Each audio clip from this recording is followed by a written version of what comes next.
ನಮಸ್ಕಾರ. ಇಂದು ನಾವು ಅಂತಾರಾಷ್ಟ್ರೀಯ ಮಾನವ ಹಕ್ಕುಗಳ ಆಯೋಗದ ದಾಂಡೇಲಿ ಶಾಖೆಯಲ್ಲಿದ್ದೇವೆ. ಇಂದು ನಾವು ಅಂತಾರಾಷ್ಟ್ರೀಯ ಮಾನವ ಹಕ್ಕುಗಳ ದಾಂಡೇಲಿ ಶಾಖೆಯ ಸಂಯೋಜಕರಾದ ಫಿರೋಜ್ ಫಿರ್ಜಾದೆ ಹಾಗೂ ಅವರ ಪದಾಧಿಕಾರಿಗಳ ಆಫೀಸ್ನಲ್ಲಿದ್ದಾರೆ. ಅವರು ಕೆಲವೊಂದು ಸಮಸ್ಯೆಗಳ ಬಗ್ಗೆ ಹೇಳಲಿದ್ದಾರೆ. ಕೇಳೋಣ ಬನ್ನಿ. ನಮಸ್ಕಾರ ಸರ್. ನಾವು ಇಂದು ನಿನ್ನೆ ಕೇಳಿದ್ವಿ, ನೀವೇನೋ ಸ್ಟ್ರೈಕ್ ಮಾಡ್ತಾ ಇದ್ದೀರಿ, ಏನೋ ಸಮಸ್ಯೆ ಬಗ್ಗೆ ಹೋರಾಟ ಮತ್ತೆ ಮಾಡ್ತಾ ಇದ್ದೀರಿ ಅಂತೇಳಿ, ಅದರ ಬಗ್ಗೆ ಸ್ವಲ್ಪ ಹೇಳ್ರಿ ಸರ್. ನೋಡಿ ಮೇಡಮ್, ಇವತ್ತು ಪ್ರೆಸ್ ಮೀಟ್ ಕರೀಲಿಕ್ಕೆ ಕೇವಲ ಒಂದೇ ಕಾರಣ. ನಾವು ಸರ್ಕಾರಕ್ಕೆ ಹಲವಾರು ಸಲ ಮೆಮೊರಂಡಮ್ ಕೊಟ್ಟಾಗಿದೆ, ಬಸ್ ಸ್ಟ್ಯಾಂಡ್ ಹೊಸವಾಗಿ ಕಟ್ಟಬೇಕು, ಹೈಟೆಕ್ ಬಸ್ ಸ್ಟ್ಯಾಂಡ್ ಆಗಬೇಕು ಅಂತ. ಆದರೆ ಸರ್ಕಾರ ಮಲತಾಯಿ ಧೋರಣೆ ಇಲ್ಲಿ ನಡೀತಾ ಇದೆ. ಈ ಪಕ್ಕದಲ್ಲಿದ್ದಂಥ ಹಲ್ಯಾಲ್ ಜೋಳ ಹೈಟೆಕ್ ಬಸ್ ಸ್ಟ್ಯಾಂಡ್ ಆಗಿದೆ. ಆದರೆ ನಮ್ಮದು ಪುರಾತನ ಕಾಲ 60 ವರ್ಷಗಳಿಂದ ಇದೆ, ಇದಕ್ಕೇನೂ ಕ್ರಮ ಇಲ್ಲ. ಮತ್ತು ಲಾಸ್ಟ್ ಟೈಮ್ ಇವರು ನಮ್ಮ ಟ್ರಾನ್ಸ್ಪೋರ್ಟ್ ಮಿನಿಸ್ಟರ್ ರಾಮಲಿಂಗ ರೆಡ್ಡಿ ಅವರು ಬಂದಿದ್ದರು, ಅವರಿಗೆ ಮೆಮೊರಂಡಮ್ ಕೊಟ್ಟಿದ್ದು. ಬಿಫೋರ್ ದ್ಯಾಟ್ ನಮ್ಮ ದೇಶಪಾಂಡೆಯವ್ರಿಗೆ ಇನ್ಫಾರ್ಮೇಷನ್ ಗೊತ್ತಾಗಿತ್ತು, ಈ ನಾವು ಏನೋ ಮಾಡಾಕತ್ತೀವಿ ಅಥವಾ ಗಲಾಟೆ ಮಾಡ್ಬೋದು ಅಂತ. ಅವರು ದೇಶಪಾಂಡೆ ಅವರು RTO ಆಫೀಸ್ ಓಪನಿಂಗ್ ಮಾಡೋಕ್ಕಿಂತ ಮುಂಚಿತವಾಗಿ ರಾಮಲಿಂಗ ರೆಡ್ಡಿ ಅವರಿಗೆ ಹೇಳಿಬಿಟ್ರು, ಈ ಬಸ್ ಸ್ಟ್ಯಾಂಡ್ ಭಾಳ ಹಳೆದಾಗೈತಿ ಮಾಡಿರಿ ಅಂತ ವಿನಂತಿ ಮಾಡಿದಾಗ ರಾಮಲಿಂಗ ರೆಡ್ಡಿ ಪ್ರಾಮಿಸ್ ಮಾಡಿದರು, ವಿದಿನ್ 15 ಡೇಸ್ನಲ್ಲಿ ನಾನು ಇದು ಬಸ್ ಸ್ಟ್ಯಾಂಡ್ ಕೆಲಸವನ್ನು ಪ್ರಾರಂಭಿಸುತ್ತೇವೆ ಅಂತ. ಆದರೆ ಇನ್ನುವರೆಗೆ ಆಗಿಲ್ಲ. ಆ ನಂತರ ನಾವು ಹಲವಾರು ಲೆಟರ್ಗಳನ್ನು ಕರೆಸ್ಪಾಂಡೆನ್ಸ್ ಮಾಡಿದೆವು, PDF ಕಳಿದೆವು ಎಲ್ಲ DC-ಗೆ, director of KSRTC, commissioner, plus ನಮ್ಮ DC, SP ಎಲ್ಲರಿಗೆ ಕಳಿಸ, ದೇಶಪಾಂಡೆ ಅವರಿಗೆ, ರಾಮಲಿಂಗ ರೆಡ್ಡಿ ಅವರಿಗೆ ಎಲ್ಲರಿಗೆ ಕಳಿಸಾಯಿತು. ಅದರ ಉತ್ತರ ಇನ್ನೂವರೆಗೆ ಬಂದಿಲ್ಲ. ಒಂದು ವೇಳೆ ಅವ್ರದ್ದು ರಿಪ್ಲೈ ಬರ್ತಿತ್ತು, ನಾವು ಮಾಡ್ತೀವಿ ಅಂದರೆ ನಾವು ಈ ಮುಷ್ಕರ ಮಾಡಲಿಕ್ಕೆ ಹೋಗ್ತಿದ್ದಿಲ್ಲ. ಅವ್ರದ್ದು ರಿಪ್ಲೈ ಬಂದಿಲ್ಲ, ಆದ್ದರಿಂದ ನಾವು ಮಾಡಾಕತ್ತೀವಿ. ಇದೇ ಒಂದು ಮೇನ್ ಅದಕ್ಕೆ ಕಾಸ್ ಗೌರ್ಮೆಂಟ್ ಸರ್ಕಾರ. ಇನ್ನೊಂದು ವಿಷಯ ಏನಂದರೆ, ಬಸ್ಸಸ್ಸು ದೊಡ್ಡ ಪ್ರಾಬ್ಲಮ್ ಇಲ್ಲಾಗಿದೆ ದಾಂಡೇಲಿಯಲ್ಲಿ. ಯಾವುದೋ ಬಸ್ ನೋಡಿದ್ರೆ ಎಲ್ಲ ನಮ್ಮ ಲೇಡೀಸು ಮೇಡಮ್ಗಳನ್ನು ಕುಂತಿರ್ತಾರೆ. ಆದರೆ ಸೀನಿಯರ್ಗೆ ಅವ್ರಿಗೆ ಯಾವುದೋ ಅವಕಾಶ ಇಲ್ಲ, ಹ್ಯಾಂಡಿಕ್ಯಾಪ್ಗೆ ಯಾವುದೋ ಅವಕಾಶ ಇಲ್ಲ. ಮತ್ತೊಂದು ಏನಂದರೆ, ಪೇಷಂಟ್ಸ್ ಇರ್ತಾವೆ ಹುಬ್ಬಳ್ಳಿಗೆ ಅಲ್ಲಿ ಹೋಗಲಿಕ್ಕೆ, ಆ ಪೇಷಂಟ್ಗೂ ಸಹ ಕೂಡಲಿಕ್ಕೆ ಸ್ಥಾನಮಾನ ಇಲ್ಲ. ಇನ್ನೂ 2 ಬಸ್ಗಳನ್ನು ಸ್ಟೂಡೆಂಟ್ಗೆ ಸಪ್ರೇಟ್ವಾಗಿ ಬಸ್ ಕೊಟ್ಟರೆ ದೊಡ್ಡ ಉಪಕಾರ ಆಗ್ತದೆ ಗೌರ್ಮೆಂಟದ್ದು. ಅದಲ್ಲದೆ ಈ ಟ್ರೈನ್ ಒಂದು ನಾವು ಸ್ಟಾರ್ಟ್ ಮಾಡಕತ್ತಾರೆ ಗೌರ್ಮೆಂಟ್ದವರು. ನಾವು ಅವಾಗ ಒಂದು ಎಜುಟೇಷನ್ ಆಗಿದ್ದು, ದೊಡ್ಡ ಪ್ರಮಾಣದಲ್ಲಿ ಹಳ್ಳಾವರದಲ್ಲಿ ಟ್ರೈನ್ ಬ್ರೋಕೋ ಕಾರ್ಯಕ್ರಮ ಮಾಡಿದ್ದೆವು. ಅದು ದೇವರ ಕೃಪೆ ಮತ್ತು ನಿಮ್ಮೆಲ್ಲ ಆಶೀರ್ವಾದದಿಂದ ಸಕ್ಸಸ್ ಆಗಿದೆ. ಎಲ್ಲ ಸುಣ್ಣ ಬಣ್ಣ ಬಡೀಲಿಕ್ಕತ್ತಾರ. ಯಾವಾಗ ಪ್ರಾರಂಭ ಆಗೋದು, ಇನ್ನೂ 10-15 ದಿವಸದಲ್ಲಿ ಪ್ರಾರಂಭ ಆಗಬಹುದು. ಪ್ರಾರಂಭ ಆದ ನಂತರ ನಮಗೊಂದು ದೊಡ್ಡ ಸಮಸ್ಯೆ ಏನಂದರೆ, ಓಲ್ಡ್ ದಾಂಡೇಲಿಯಿಂದ ಜನ ಬರಬೇಕು ಟ್ರೈನಿಗೆ ಹೋಗಲಿಕ್ಕೆ. ಅವರು ಈ ಪತ್ರದಲ್ಲಿ ನಾವು ಕೊನೆಯದಾಗಿ ಅವ್ರಿಗೆ ಬರ್ದೇವು ಟ್ರೈನ್ ಹೋಗೋ ಕಾರ್ಯಕ್ರಮ. ಅದಲ್ಲದೆ ದಾಂಡೇಲಿ ರೈಲ್ ಪ್ರಾರಂಭ ಆದ ತಕ್ಷಣ ನಮ್ಮದು ಸಿಟಿ ಬಸ್ ಓಲ್ಡ್ ದಾಂಡೇಲಿಂದ ಬಸ್ ಸ್ಟ್ಯಾಂಡ್ನಿಂದ ರೈಲ್ವೆ ಸ್ಟೇಷನ್ಗೆ ಕನೆಕ್ಟ್ ಆಗಬೇಕು ಅಂತ ಇದ್ದರೆ ರಾಮಲಿಂಗ ರೆಡ್ಡಿ ಅವರಿಗೆ ನಾವು ವಿನಂತಿ ಮಾಡಲಾಗಿದೆ. ಅದು ಸಹ ಆಗ್ಬೋದು. इसीलिए मैं आपसे और एक बार रिक्वेस्ट करूँ दांडेली की जनता से, ये हमारा जो कार्यक्रम है दांडेली जनता के लिए है, दांडेली के लोगों के लिए, सब लोगों के लिए. आप मेहरबानी करके 31 तारीख को सुबह 10:30 बजे बस स्टैंड को आना. बस स्टैंड आके हमको सपोर्ट करना और शांति से करना. कोई शांति भंग नहीं होगी. अगर कोई शांति भंग करने का अगर कोई प्रयत्न भी करता है तो हम उसके ऊपर नेसेसरी एक्शन लेंगे. ये हमारा कार्यक्रम बहुत ही स्मूथ है. सेंट्रल गवर्नमेंट का इतना बड़ा ट्रेन रोके हैं, ये बस रोकने का कोई इंपॉर्टेंट नहीं है हमारे लिए. फिर भी हम गवर्नमेंट को तसल्ली देने के लिए, गवर्नमेंट को अवेयरनेस करने के लिए, गवर्नमेंट को उनका जो दिमाग में जो चल रहा है ना दांडली के बारे में, उसको एक अवेयरनेस देने के लिए हम उनको एक लेटर दिए हैं. उसका एक्शन ज़रूर इसका होगा बोल के मैं आशा करता हूँ. साथ ही साथ और एक इसमें प्रॉब्लम आता है कि क्या प्रॉब्लम बोले तो, दांडेली में ಬಸ್ ಸ್ಟ್ಯಾಂಡ್ जो है ना, वो बस स्टैंड के पास में हम जाके ठहरेंगे तो ಸರ್ ಬಸ್ ಸ್ಟ್ಯಾಂಡಲ್ಲಿ ದಿರಿ ಅಂತ ಕೇಳುವಂಥ ಪರಿಸ್ಥಿತಿ ದಾಂಡೇಲಿಗೆ. ವಿಸಿಟರ್ಸ್ ಬರ್ತಾರೆ, ಸಖತ್ತವಾಗಿ ನಮ್ಮಲ್ಲಿ ದಾಂಡೇಲಿ ವಿಸಿಟರ್ಸ್ ಬರ್ತಾರೆ. ಇದೊಂದು ದೊಡ್ಡ ಬ್ರಾಡ್ ಮೈಂಡೆಡ್ ಪೀಪಲ್ಲು ಬರ್ತಾರೆ, ಒಳ್ಳೆಯ ಜನನೂ ಬರ್ತಾರೆ ದಾಂಡೇಲಿಗೆ. ಅವ್ರು ಕೇಳ್ತಾರೆ ನಮಗೆ, ಸರ್ ದಾಂಡೇಲಿ ಬಸ್ ಸ್ಟ್ಯಾಂಡ್ ಎಲ್ಲಿದೆ ಅಂತ. ಅದು ಹೇಳಲಿಕ್ಕೆ ನಮಗೆ ನಾಚಿಕೆ ಬರ್ತದೆ. ಇಂಥ ಪರಿಸ್ಥಿತಿ ನಮ್ಮದಿದೆ. ದಯವಿಟ್ಟು Dandeli become A very strong ಯಾವ ಏನಂತಾರೆ ಅದಕ್ಕೆ ರಿಸಾರ್ಟ್ ಅದು ಎಲ್ಲ ಇಲ್ಲಿ ಇದೆ 300-400 ರಿಸಾರ್ಟು ಮತ್ತು ಹೋಮ್ ಸ್ಟೇ ಇದೆ. ಎಲ್ಲ ಜನ ಬರ್ತಾರೆ. ಅವ್ರಿಗೆ ನಮ್ಮ ದಾಂಡೇಲಿ ರೋಡ್ ನೋಡಿದರೆ ಬಸ್ ಸ್ಟ್ಯಾಂಡ್ ನೋಡಿದರೆ ನನಗೆ ನಾಚಿಕೆ ಆಗ್ತದೆ, ನಮಗೆಲ್ಲರಿಗೂ ನಾಚಿಕೆ ಆಗಬೇಕು.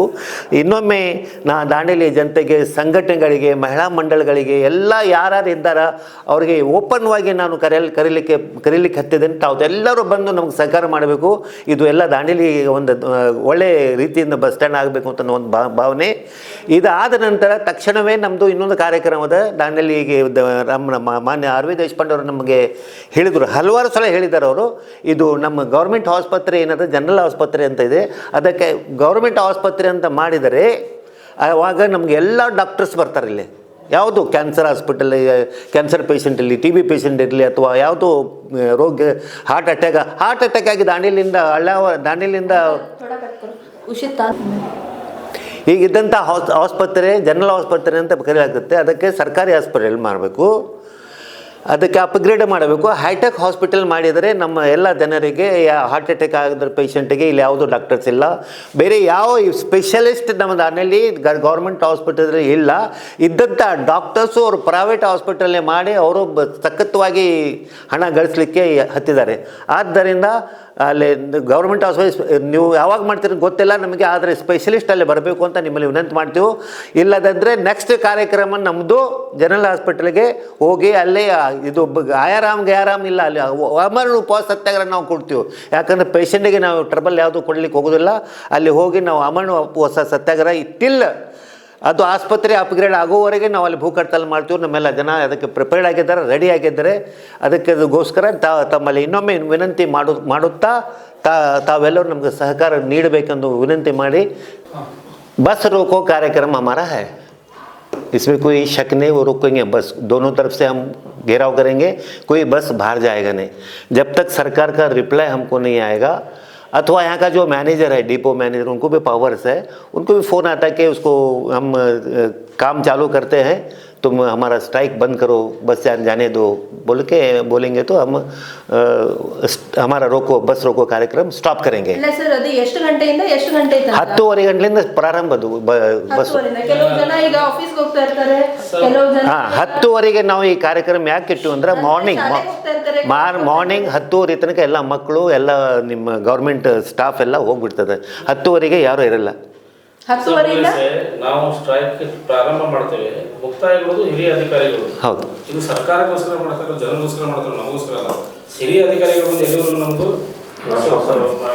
ಆಶ್ವಾಸನೆ ಇಲ್ಲ, ಎಲ್ಲಿವರೆಗೂ ನಮಗೆ ನಿರ್ಧಾರವಾಗಿ ಹೇಳೋದಿಲ್ಲ ಅಲ್ಲಿವರೆಗೂ ನಾವು ಸ್ಟ್ರೈಕ್ कंटिन्यू ಅಷ್ಟೇ.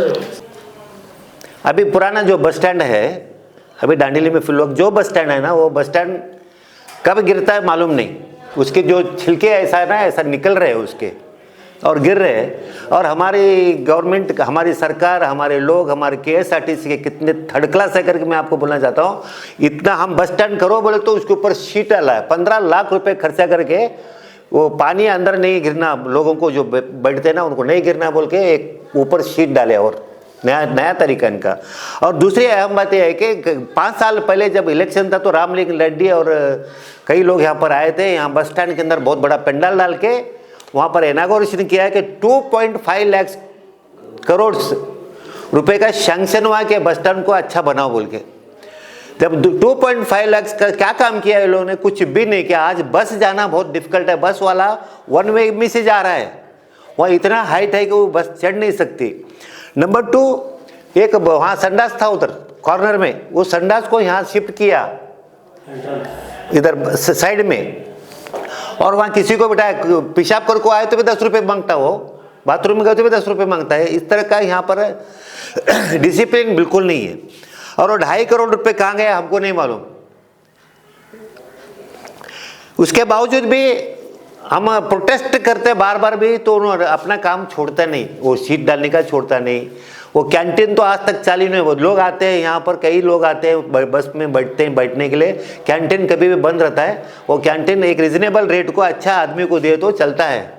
वहाँ से लेकर बीच रास्ते को आना पड़ता है. वो कैंटीन का एक उनका प्रबंध करना, प्लस वहाँ का जो कंट्रोलर बैठा है वो इडियट है, और एक आदमी वहाँ बैठा है, दोनों भी किसी के साथ बिहेवियर बराबर नहीं करते. और टाइमिंग पूछे तो तड़ीरी बोलता है, पहले कंडक्टर का काम करता, बाद में हमारा काम करता है। तो कंट्रोलर को, मैनेजर से मैं रिक्वेस्ट कर रहा हूँ कि वो कंट्रोलर को लगाम डालना और को पब्लिक के साथ, पैसेंजर के साथ अच्छी तरह से बात करना और उनका प्रॉब्लम सॉल्व करना। लास्ट टाइम मैं उनको एक मेमोरेंडम देने गया था, मैं मैनेजर को नಮ್ದು ಕೆಲಸ ಅಲ್ರಿ बोलता है, ನಮ್ಮ ಕೆಲಸ ಅಲ್ಲ ಈ ಲೆಟರ್ ನಿಮಗೂ ಕೊಡಾಗತ್ತು, ಗೌರ್ಮೆಂಟಿಗೆ ಕೊಡಾಗತ್ತು, ಮ್ಯಾನೇಜರ್ಗೆ ಕೊಡಾಗತ್ತು, ನೀವು ಇದು ಮುಟ್ಟಿಸೋದು ಕೆಲಸ ಆಗೋದಿಲ್ಲ. 10-20 ಬಸ್ ಹೋಗ್ತಾವೆ ಡಿಪೋಗೆ, ಯಾರು ಡ್ರೈವರ್ಗೆ ಕೊಟ್ಟರು ಅಲ್ಲಿ ಹೋಗಿ ಮುಟ್ತದೆ ಸರಳವಾಗಿ, ಅದು ಮಾಡಲಿಕ್ಕೆ ಅವ್ರು ಆಗೋದಿಲ್ಲ. ಆಮೇಲೆ ಮ್ಯಾನೇಜರ್ಗೆ ನಾನು ಫೋನ್ ಮಾಡಿದೆ, ನೋಡಿರಿ ಈ ಪರಿಸ್ಥಿತಿ ನಿಮಗೆ ಕಂಟ್ರೋಲರ್ ಇದೆ ಅಂತ, ಅದಕ್ಕೆ ಯಾವುದೂ ಆ್ಯಕ್ಷನ್ ಆಗಿಲ್ಲ. ಇವತ್ತು ಅವರು ಸ್ಟ್ರೈಕ್ ಇತ್ತು KSRTCದು, ನಾವು ಅದಕ್ಕೆ ಬೆಂಬಲ ಕೊಡುವಂಥ ನಮ್ಮದು ಇದು ಇತ್ತು, ಇಂಟ್ರೆಸ್ಟ್ ಇತ್ತು, ನಾವು ಅದಕ್ಕೆ ಬೆಂಬಲ ಕೊಡಬೇಕಂತ. ಆದರೆ ನಮ್ಮ Karnataka state the greatest leader Subbarao ಅಂತ ಅವರು AITUC leader, all India trade union Congress leader, ಅವರು ರಾತ್ರಿಯಲ್ಲಿ ಹಾರ್ಟ್ ಅಟ್ಯಾಕ್ ಆಗಿ ತೀರ್ಕೊಂಡ್ರು. ಅದು ನಾವು ಇಲ್ಲಿ ಶೋಕ ಅರ್ಪಿಸ್ತೀವಿ ಅವ್ರಿಗೆ. ಮತ್ತು ಈ KSRTC ವರ್ಕರ್, ಕಾರ್ಮಿಕರ ಏನು ಸಮಸ್ಯೆಗಳು ಇದೆಯಲ್ಲ, ಆ ಸಮಸ್ಯೆಗಳಿಗೆ ಅವರು ಯಾವಾಗ ಹೋರಾಟ ಮಾಡ್ತೇವೆ ಆವಾಗ ಅಂತಾರಾಷ್ಟ್ರೀಯ ಮಾನವ ಹಕ್ಕುಗಳ ಆಯೋಗ ಅದಕ್ಕೆ ಸಪೋರ್ಟ್ ಮಾಡ್ತಾರೆ, ಬೆಂಬಲ ಮಾಡ್ತಿದೆ. ಮತ್ತು ಸರ್ಕಾರಕ್ಕೆ ವಿನಂತಿ ಮಾಡ್ತೀವಿ, ಸುಬ್ಬಾರಾವ್ ಇವತ್ತು ಇಲ್ಲ ಅಂದರೆ ಸುಬ್ಬಾರಾವ್ ಇರಲಿಕ್ಕೂ ಸಹ ನೀವು ನಮ್ಮ ಡಿಮಾಂಡ್ಗಳನ್ನು ಕನ್ಸಿಡರ್ ಮಾಡಬೇಕಂತ ನಿಮ್ಮಲ್ಲಿ ಕಳಕಳಿ ವಿನಂತಿ ಮಾಡ್ತೀನಿ. ಇನ್ನೊಮ್ಮೆ ಜೈ ಹಿಂದ್, ಜೈ ಕರ್ನಾಟಕ.